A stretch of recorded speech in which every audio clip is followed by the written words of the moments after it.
નમસ્કાર, YNN ન્યૂઝમાં આપનું સ્વાગત છે। સમાચારમાં વાત કરીએ તો વડોદરા શહેરના પૂર્વ વિસ્તારમાં આવેલા મેમણ કોલોની, ધનાની પાર્ક સહિતના આસપાસના વિસ્તારોના રહીશો માટે લાંબા સમયના અંતરાલ બાદ રાહતના સમાચાર સામે આવ્યા છે।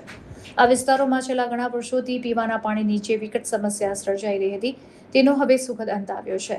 આ વિસ્તારના જાગૃત કોર્પોરેટર આશિષ જોશીએ અગાઉ વડોદરા મહાનગરપાલિકાની સામાન્ય સભા અને વિવિધ બેઠકોમાં નાગરિકોની આ તકલીફ અંગે અનેક વખત ઉગ્ર રજૂઆતો કરી હતી। આ સતત રજૂઆતોની સકારાત્મક અસર વર્તાઈ છે અને રાજ્ય સરકાર દ્વારા સ્વર્ણિમ જયંતિ મુખ્યમંત્રી શહેરી વિકાસ યોજના અંતર્ગત ખાસ ગ્રાન્ટ મંજૂર કરવામાં આવી છે। ગ્રાન્ટ મંજૂર થતાં જ કોર્પોરેટર આશિષ જોશીએ સરકારનો આભાર વ્યક્ત કર્યો હતો। આ અંતર્ગત વિસ્તારમાં ₹42 લાખના ખર્ચે પાણી પુરવઠાના વિકાસ કાર્યોનું ખાતમુહૂર્ત કરીને કામગીરીનો વિધિવત પ્રારંભ કરવામાં આવ્યો છે, જેનાથી આગામી દિવસોમાં હજારો લોકોને પીવાનું શુદ્ધ પાણી પૂરતા પ્રેશરથી મળશે। આ સાથે જ કોર્પોરેટરે જણાવ્યું હતું કે પાણીની સમસ્યા બાદ હવે આ વિસ્તારની વરસાદી કાંસની મોટી સમસ્યાનો પણ કાયમી ઉકેલ લાવવામાં આવશે। હાલ આકાશને કારણે વિસ્તારમાં ગંદકી અને અસહ્ય વાસ મારે છે, જેનાથી સ્થાનિક નાગરિકોનું આરોગ્ય જોખમાયું છે।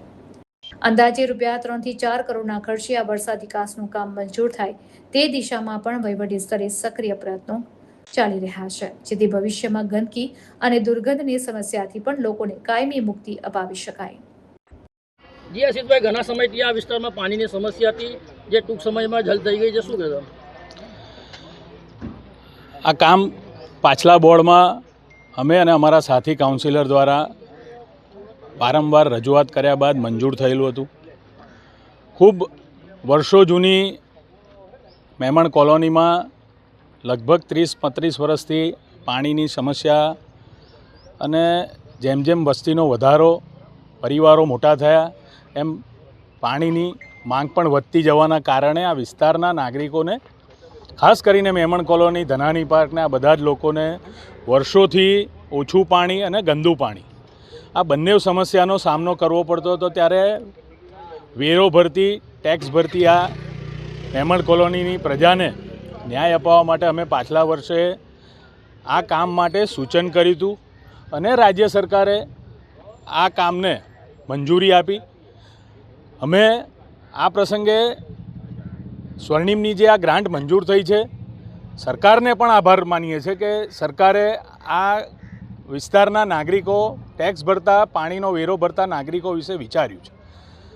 ત્યારે આવનાર દિવસમાં આ તમામ લોકોને ગંદા પાણીથી રાહત મળશે અને ચોખ્ખું પાણી પીવાનું પ્રેશરથી મળે એ પ્રમાણે આજે 42 લાખના ખર્ચે આ કામનું આજે અમે શરૂઆત કરાવડાવી છે। આવનાર દિવસમાં હજુ વધુ અપેક્ષા સાથે અમે આ મેમણ કોલોનીમાં જે એક ઓપન વરસાદી કાંસ છે એના માટે પણ પ્રયત્ન કરીશું અને જે પણ 3-4 કરોડની લાગત છે એથી આ કામ મંજૂર થાય અને જે ગંદકીની વાસ મારે છે, આ વિસ્તારના નાગરિકોને રાત પડે, તકલીફ પડે છે, એ બધી જ દૂર થાય। આરસીસી જે વરસાદી કાંસ છે એને ઢાંકવાનું પણ કામ કરવાનું છે। એટલે આવનાર દિવસમાં પ્રગતિ, વિકાસ જે પણ કંઈ રહી ગયો છે મેમણ કોલોનીને આસપાસનો, એ અમે બધાને સાથે રાખીને આ નાગરિકોની સુવિધા માટે કામ કરતા રહીશું। આવનાર દિવસોમાં ચોમાસું આવવાનું છે, કેટલા સમયમાં કામગીરી પૂર્ણ થશે? ચોમાસાને ધ્યાનમાં રાખીને જે આ તાત્કાલિક ધોરણે પાછલા બોર્ડનું રહી ગયેલું કામ અમે શરૂ કરાવડાવ્યું છે, ત્યારે 15 દિવસની અંદર આ કામગીરી પૂર્ણ થશે એવું અમને ખાતરી છે, વિશ્વાસ પણ છે। Subscribe now and press the bell icon. Never miss an update.